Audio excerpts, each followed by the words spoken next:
নারী দিবস নিয়ে আপনার মুখে কিছু কথা শুনতে চাই। নারীদেরকে আপনি কি বার্তা দেবেন, আধুনিক নারীদেরকে?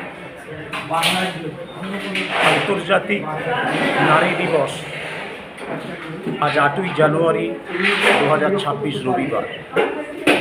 বিশ্বের বিভিন্ন প্রান্তে এই নারী দিবস উদযাপিত হচ্ছে। এই নারী দিবসে বিশ্বজননী বাংলা ভাষা বাংলা সাহিত্য পত্রিকার আয়োজনের আজকে যে অনুষ্ঠান কলকাতার ঐতিহ্যবাহী মানিক্য মঞ্চ লেকটাউনে অনুষ্ঠিত হল। আজকে বড় প্রাসঙ্গিক মাতৃশিক্ষা। নারী দিবসে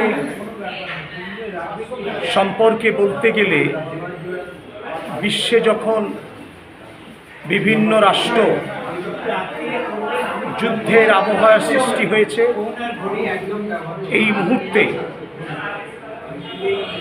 নারী দিবসের অনুষ্ঠানে এই বার্তা আমরা দিতে চাই যে মাতৃশিক্ষা বড় প্রাসঙ্গিক।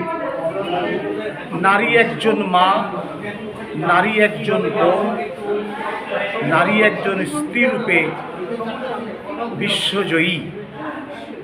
একটি সংসারে, একটি পরিবারে নারীর যে ভূমিকা, একটি পরিবার শান্ত শিষ্ট শিক্ষা দীক্ষা সংস্কৃতিতে কতটা অগ্রগতি লাভ করবে, তার প্রধান ভূমিকায় নারীর কৃতিত্ব পেছনে লুকিয়ে থাকে।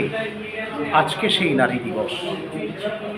আমরা এই বার্তা দিতে চাই সকল মায়ের কাছে, সকল বোনের কাছে, সকলের কাছে যে আসুন আমরা সুশিক্ষার মধ্য দিয়ে সন্তান প্রতিপালিত করি এবং সেই সন্তান বিশ্বে নেতৃত্বে আসুন। তারা বিশ্বজয়ী হন, বিশ্ব শান্তি সম্প্রীতি সাম্প্রদায়িক দাঙ্গার বিরুদ্ধে তারা রুখে দাঁড়ান। মানুষ শেষ কথা। কবি চণ্ডীদাস, যিনি জন্মেছিলেন বাঁকুড়ায় জেলায় ছাতনা অঞ্চলে, আমি তার জন্মভূমিতে গিয়েছিলাম। তিনি যে অমর বাণী বলে গেছেন, লিখে গেছেন, সবার উপরে মানুষ সত্য, তাহার উপরে নাই।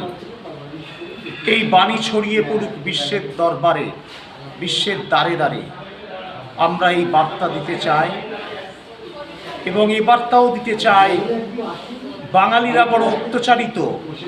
বাংলা ভাষাভাষী মানুষ ভারতের বিভিন্ন প্রান্তে, পশ্চিম বাংলায়, বাংলাদেশে তারা আজ অত্যাচারিত, অত্যাচারীর শিকার। বাংলা বলার জন্য এই নারী দিবসে বার্তা দিতে চাই সকল ভাষা ৭,২০০ ভাষার মধ্যে ৫,২০০ প্রচলিত ভাষা, সেই ভাষার সকলের প্রতি শ্রদ্ধা জানাই এবং মানুষের প্রতি সহৃদয় শিক্ষক। প্রত্যেকটা ধর্ম যে বার্তা দিয়েছেন মানুষকে মানুষ হিসাবে ভালোবাসা, তা ছড়িয়ে পড়ুক দিকে দিকে। ধন্যবাদ।